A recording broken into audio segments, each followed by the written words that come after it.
কসাই খাত কৰি কৰা সমাধিত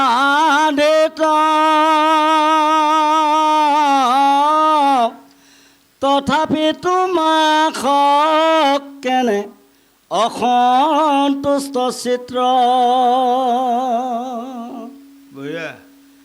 কহিও কৰি ক্ষিমুত ইহাৰ কাৰণ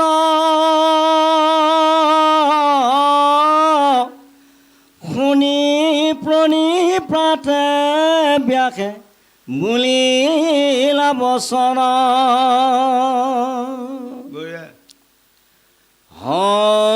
যদি আমি বেদ শাস্ত্ৰত পাৰ্গত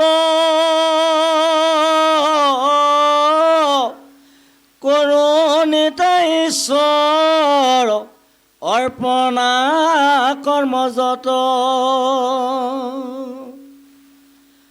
মহাজ্ঞান পূৰ্ণ আমি জগতে প্ৰখ্যাত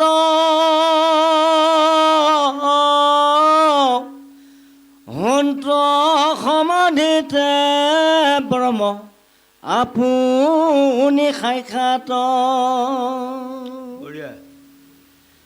তথাপি নুগুছে মোৰ মনে অসন্তোষ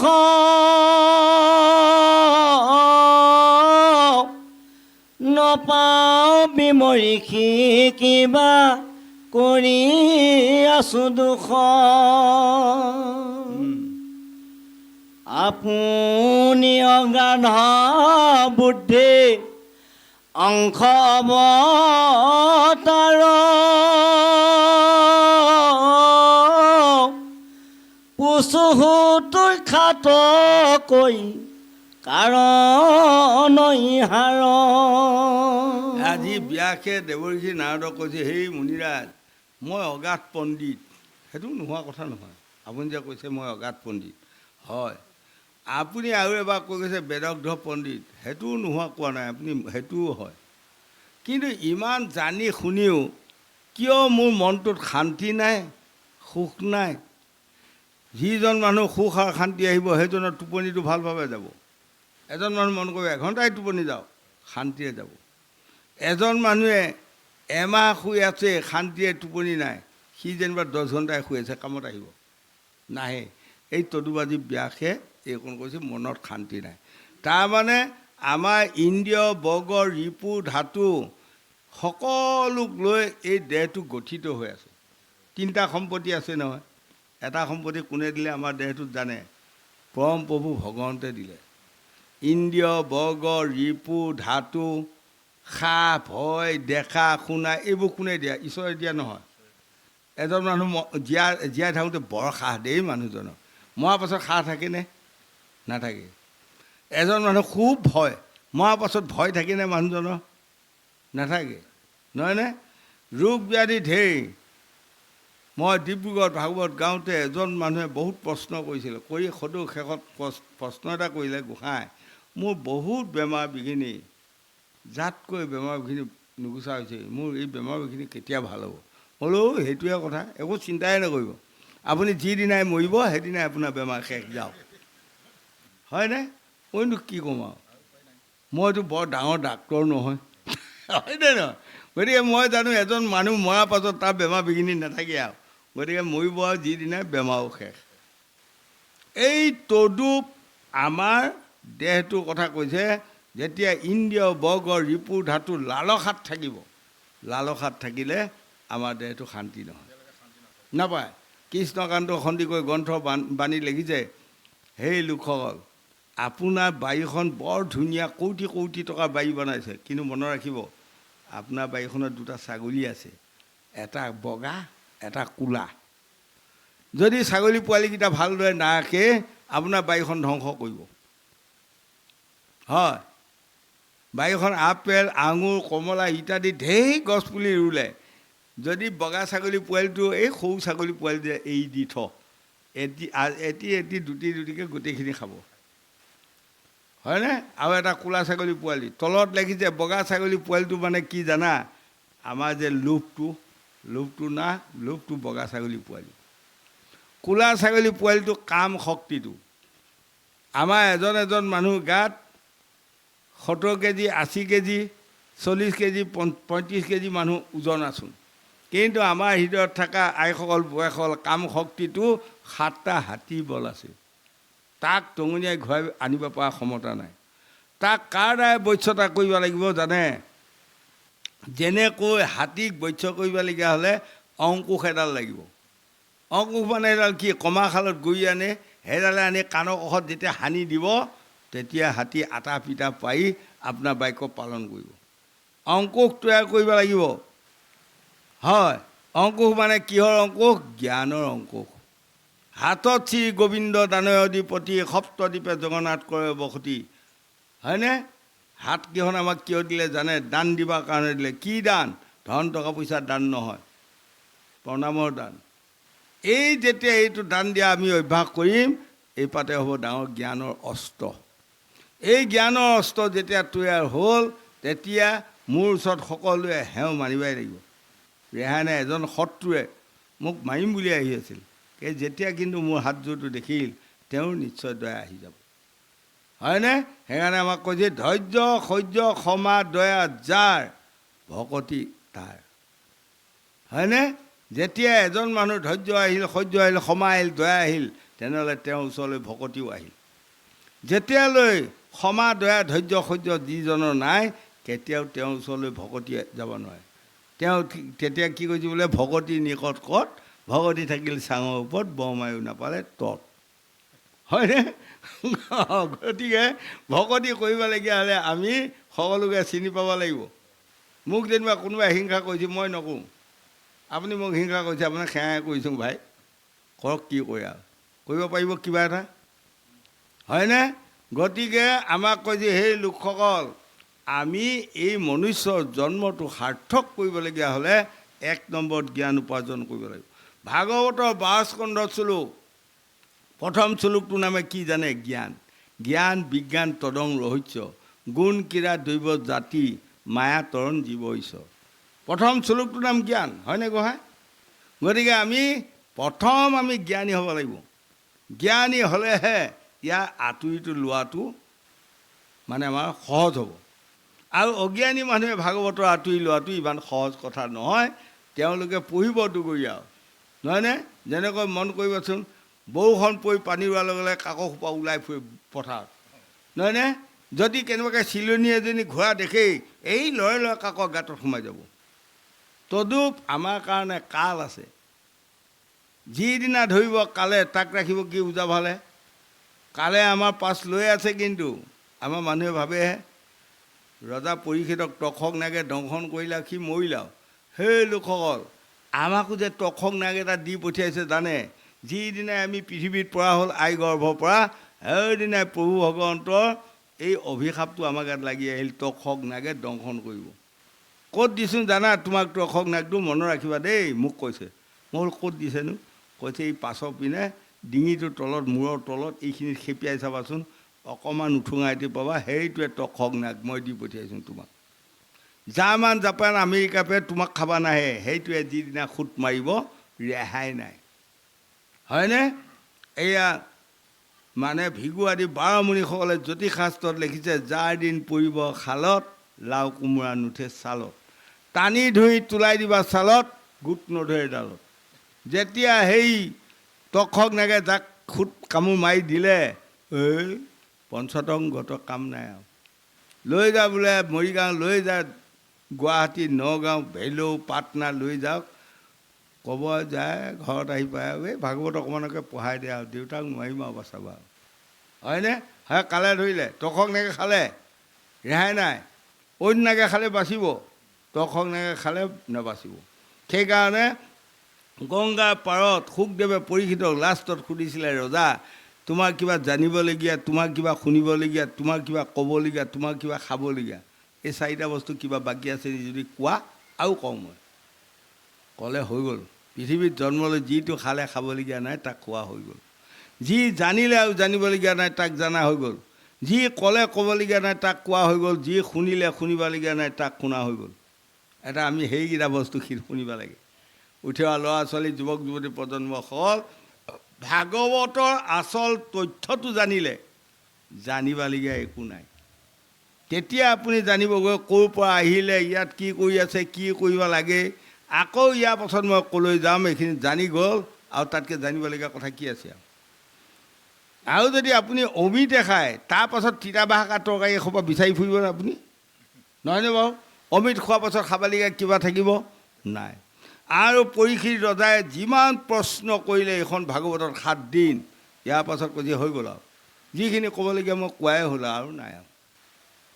আৰু আপোনাৰ মুখৰ পৰা ভক্তি তত্ত্বৰ কথা যি শুনা হৈ গ'ল আৰু শুনিবলগীয়া নাই। গতিকে উঠি অহা ল'ৰা ছোৱালী, যুৱক যুৱতী প্ৰজন্মসকল ভক্তি তত্ত্বৰ কথাখিনি শুনিবা, খুব হাবিলাস কৰক। সেইখিনি কথাই ইহকালে পৰকালে আমাক চবতে শান্তি দি ফুৰিব পাৰিব। গোবিন্দ।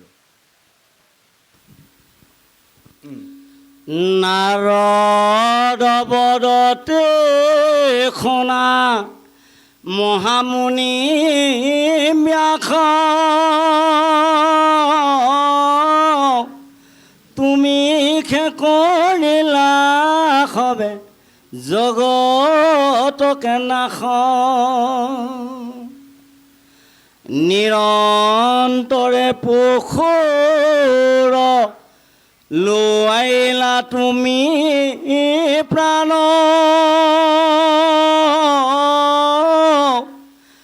নাহি মন্দ কৰ্ম আৰু ইহাৰ সমান,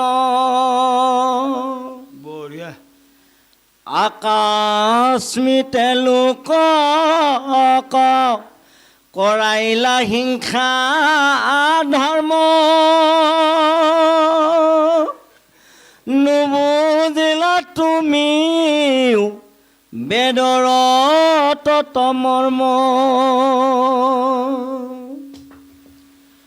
গৰিহিত কৰ্মকো কহিলা ধৰ্ম বোলে, তুষাৰ বচনে লোক নাখিল সুমলি, স্বভাৱে লম্পট বিষয়ত অনুৰাগ, স্বৰ্গ পাইব বুলি ৰংগে কাটে শংখ সাগৰ,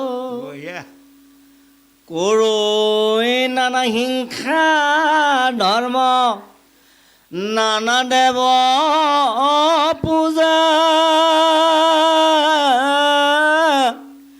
পুণ্য ক্ষয় ভৈলে দুনাই নৰকত মজে। এতিয়া আমাক ক'লে, সেই লোকসকল স্বৰ্গ পাইব বুলি ৰংগে কাটে শংখ সাগৰ, কৰৈ নানা হিংসা ধৰ্ম, নানা দেৱ পূজে, পুণ্যক্ষয় ভৰিলে দুনাই নৰকত মজে। তাৰমানে পুণ্য দুটা ভাগ আছে।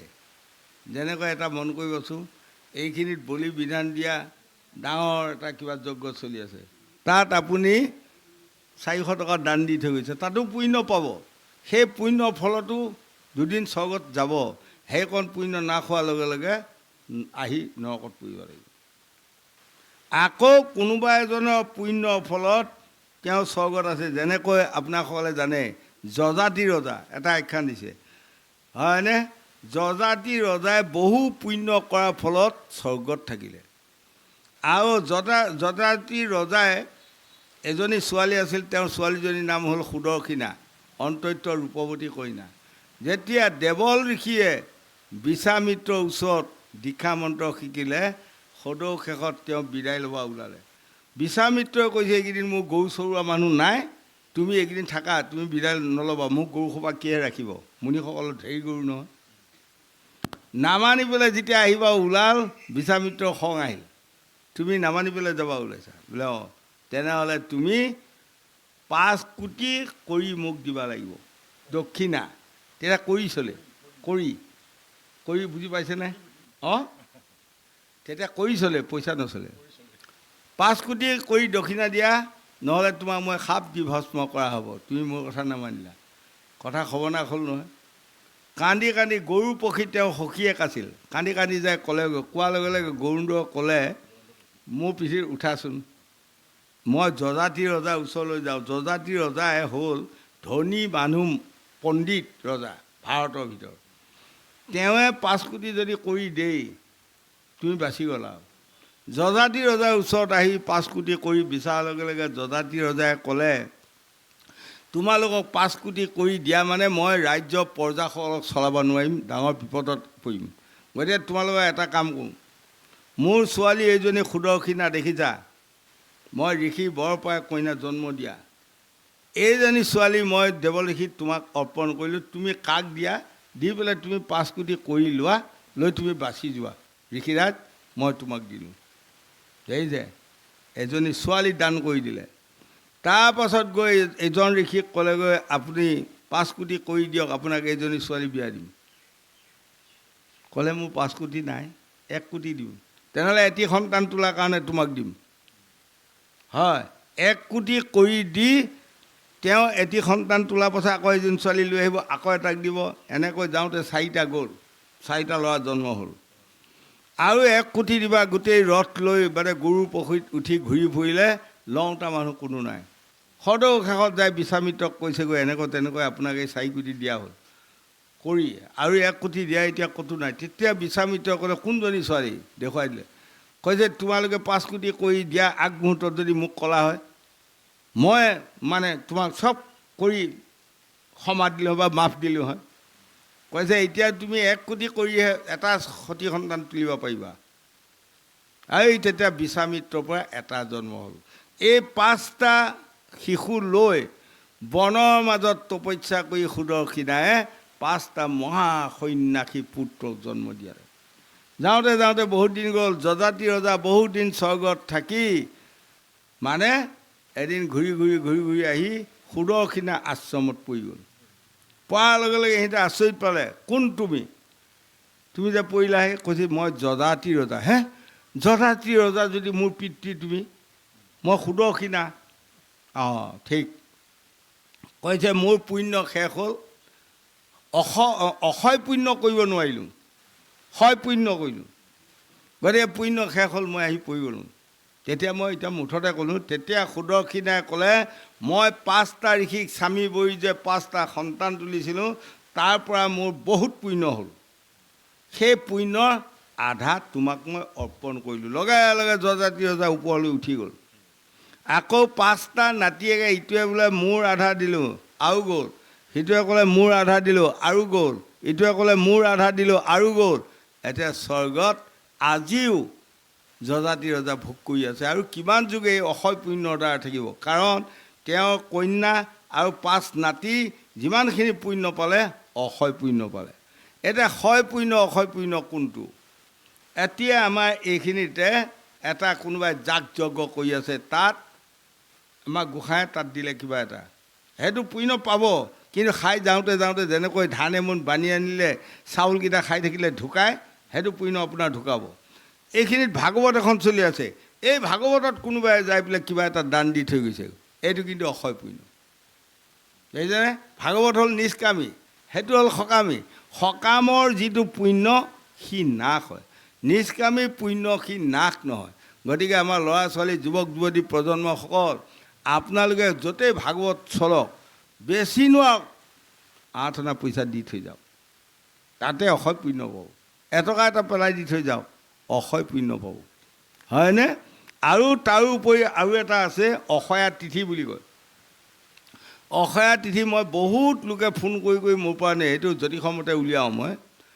অক্ষয়া তিথিত দান কৰিলে সেইটো অক্ষয় পুণ্য হয়। 60,000 জন্মলৈ সেইকণ পুণ্য আপোনাৰ ঘূৰি ফুৰিব, ক'তো ক্ষয় নহয়, হয়নে? তাৰ প্ৰমাণ, যেতিয়া দ্ৰৌপদী 3টা জন্মৰ আগত ঋষিৰ কন্যা আছিলে, ঋষিৰ কন্যা থকা কালত তেওঁ মানে সৰোবৰত পানী আনিব গ'ল। সেই সময়ত পলেষ্ট মুনি গা ধুই আছিল। গা ধুই থাকোঁতে পানী ধাৰে পাই তেওঁ তিয়নি এখন লৈ গুচি গ'ল।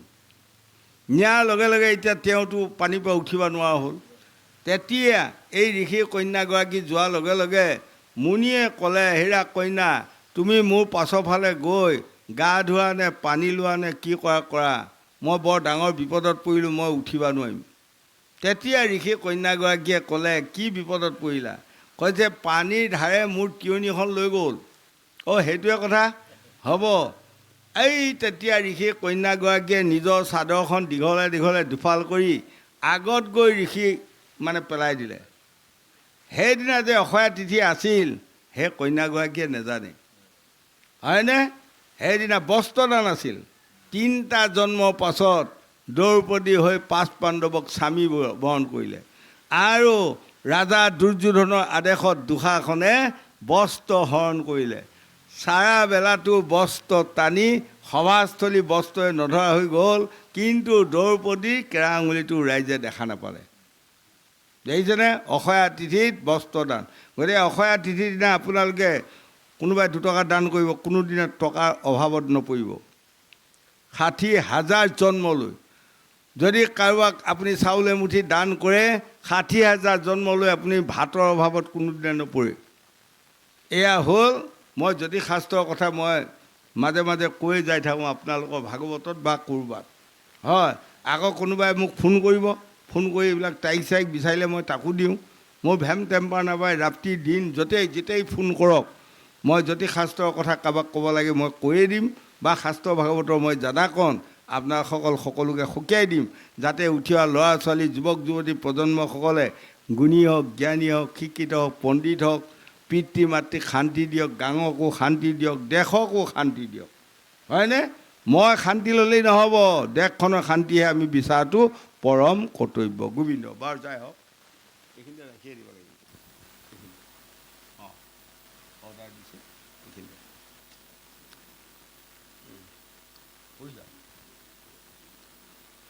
যদি জ্ঞানী গণ তাক কৰে নিবাৰণ,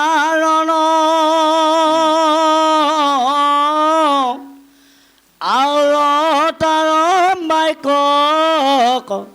নমানে কোজন, মোলৈ উপালম্ভ কৰি বচন খণ্ডিত,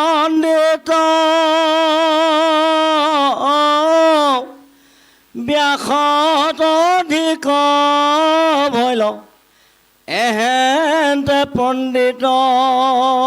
আজি দেৱৰ্ষি নাৰদে কৈছে, ব্যাস আপুনি যিবোৰ কাম কৰি গ'লে, এই কামবোৰ যদি কোনোবা এজন মানুহে কয় নহয় বুলি, তেতিয়া আকৌ কোনোবাই তেওঁক কি ক'ব জানা? এই এওঁ ব্যাসতকৈ পণ্ডিত হ'ল।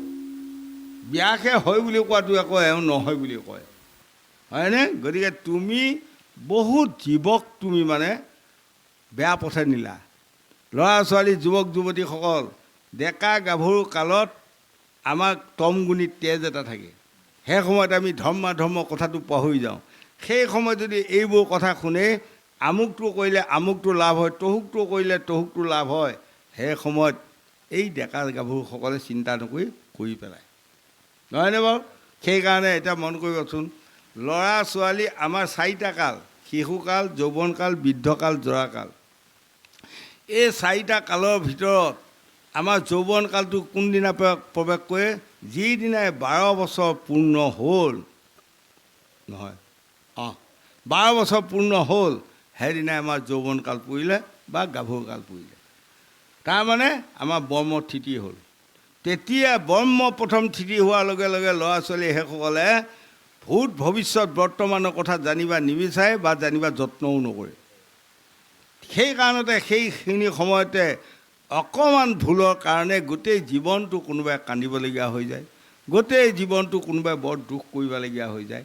সেইকাৰণে আমাৰ ভাৰতৰ ৰাষ্ট্ৰপতি আব্দুল কালামে গ্ৰন্থ এখনত লিখি থৈ গৈছিল, হেৰা লোকসকল, 12 বছৰ বয়সৰ পৰা, অৰ্থাৎ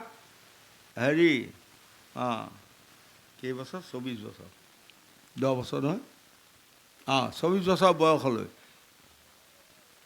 20 বছৰ আছে, 10 বছৰ মাজত 10 বছৰ, তাৰমানে মোক পাহৰিছোঁ। এইখিনি সময়ত ব্ৰহ্মথিতি হোৱাৰ কাৰণে ভূত ভৱিষ্যত বৰ্তমান এইসকলে বুজিবা যত্ন নকৰে বা পিতৃ মাতৃয়ে ক'লেও সিহঁতসকলে উৰুৱাই দিয়ে। হয়, গতিকে এই 22 বছৰ দিয়ক, 12 বছৰ বয়সৰ পৰা 22 বছৰ বয়সৰ এই মাজৰ 10টা বছৰে হ'ল ভ্ৰম। ডেকা গাভৰু সিহঁতে ভৱিষ্যতৰ কথা চিন্তা নকৰি দুখত পৰে। গতিকে সেই সময়ত 4টা ভয় যিসকল ল'ৰা ছোৱালীয়ে মানি চলিব পাৰে, মানি চলিব জানে, সেইসকলে কিন্তু বুকু ভিন্দাই ক'ব পাৰিব জন্মে জন্মে মই শান্তি পাম। প্ৰথম ভয়টো হ'ল ল'ৰা ছোৱালীসকল কাণ দিব, মই এইটো কৰ্ম কৰা শুনিলে মোৰ পিতৃ মাতৃয়ে বৰ দুখ পাব, গতিকে মই নকৰিম। এই ভয়টো মানি ল'ল। 2 নম্বৰ ভয়টো, মই এইটো কৰ্ম কৰা শুনিলে মোক পঢ়োৱা শিক্ষক শিক্ষয়িত্ৰীসকলে শুনিলে বৰ আঘাত পাব, গতিকে মই নকৰিম। 3 নম্বৰ ভয়টো হ'লে, মই এইটো কৰ্ম কৰা শুনিলে চৰকাৰৰ দোষত পৰিম, মই নকৰিম। চৰকাৰৰ দোষটো বৰ ডাঙৰ দোষ, নহয়নে? চৰকাৰৰ সম্পত্তি হোৱাত লাখ লাখ কোটি কোটি পৰি হৈ আছে, এনেই গ'ল।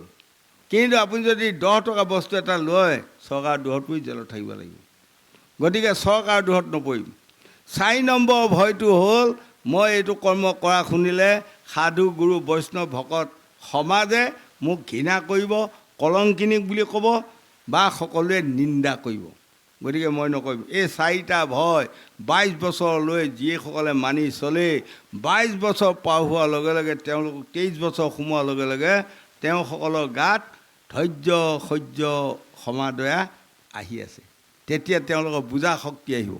এই মাজৰ 10টা বছৰ জ্ঞান নাই, একো জ্ঞান নাই। এসময়ত পিতৃ মাতৃয়ে বেগ ধৰিব লাগিব, হয়নে?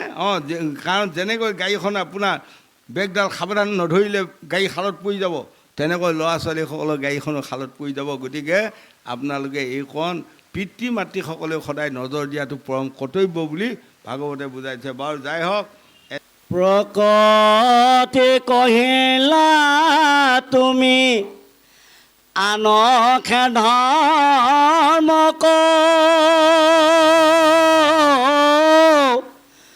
নকৰিলা পৰীক্ষাত কৰি কৃষ্ণ কীৰ্তন সিজিল তোমাৰ ঋষি পৰম ন্যায়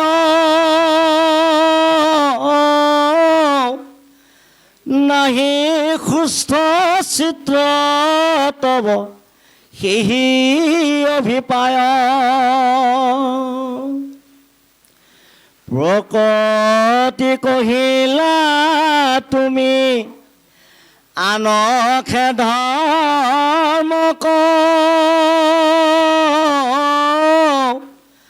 নকৰিলা পৰীক্ষাত কৰি কৃষ্ণ কীৰ্তন সিজিল তোমাৰ ঋষি পৰম ন্যায়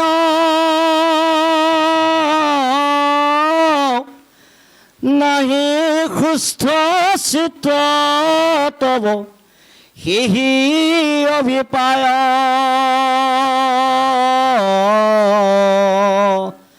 কৃষ্ণ শংকৰ গুৰু হৰি ৰাম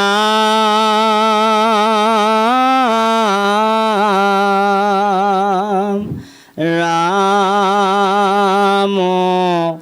ৰাম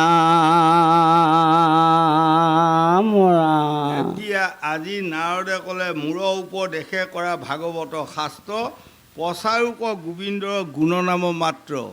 তুমি এখন বৰ ধুনীয়াকৈ ভাগৱত লেখা, হয়নে? ভ শব্দে যাতে সকলোৱে ভকভকীয়া হ'ব পাৰে, ভ শব্দে যাতে সকলোৱে ভকত হ'ব পাৰে, ভা শব্দে যাতে সকলোৱে ভাবিব পাৰে মই ক'ৰ পৰা আহিলোঁ, ইয়াত কি কৰিব লাগে, ইয়াত কি কৰি আছোঁ, আৰু ইয়াৰ পাছত মই ক'লৈ যাম, মই যাতে ভাবিব পাৰোঁ, হয়নে? গ শব্দে গুৰু ব্ৰহ্মা গুৰু বিষ্ণু গুৰুদেৱ মহেশ্বৰ গুৰুদেৱ পৰম ব্ৰহ্ম তস্মৈ শ্ৰী গুৰুৱে নমঃ। সকলোৱে আমি গুৰু মানিব শিকিব লাগিব। গ শব্দে গুৰু, গ শব্দে গোবিন্দৰ নাম, হয়।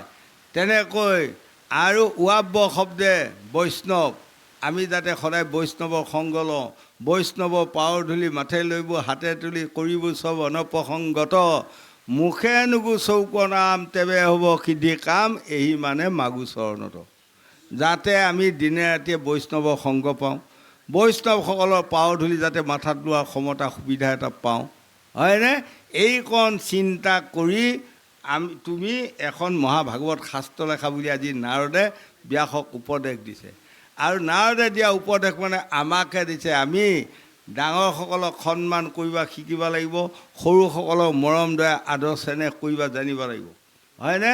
যিসকল লোকে ডাঙৰক সন্মান কৰিব জনা নাই, যিসকল লোকে সৰুক আদৰ মৰম চেনেহ কৰিব জনা নাই, তেনেহ'লে তেওঁলোকে মনুষ্যৰ জন্মটো বৃথা কৰিব।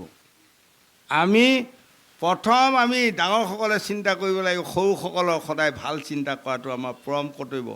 জাতি ধৰ্ম বৰ্ণ নিৰ্বিশেষে আমি সকলোৰে ভৱিষ্যত কল্যাণৰ চিন্তা কৰাটো পৰম কৰ্তব্য। আৰু তেতিয়া সৰুসকলেও নিশ্চয় আমাক দেখিলে ভকতি কৰাটো পৰম কৰ্তব্য বুলি এইসকলে বুজি উঠিব। এই হ'ল মহাভাগৱতৰ ধৰ্ম। খাদ্য সমস্যাৰ ল'ৰা ছোৱালী যুৱক যুৱতী প্ৰজন্মসকল, সত ৰজত তমত তিনিটা গুণৰ খাদ্য আছে। পাৰিলে আমি সদায় শতগুণী আহাৰ ভক্ষ্য কৰাটো পৰম কৰ্তব্য। শতগুণী আহাৰ যেতিয়া ভক্ষণ কৰিম, তেতিয়া আমাৰ মনটো সদায় স্থিৰতা আহিব, ইন্দ্ৰিয় বৰ্গৰ ৰিপু ধাতু জ্ঞানী আহিব, আৰু তেতিয়া আমি ধৈৰ্য ক্ষমতা শক্তি পাম। সেই তাৰ দ্বাৰাই আমি প্ৰভু ভগৱন্তক লাভ কৰিব পাৰিম বুলি 4 বেদ 14 পুৰাণে আমাক বুজাই আছে।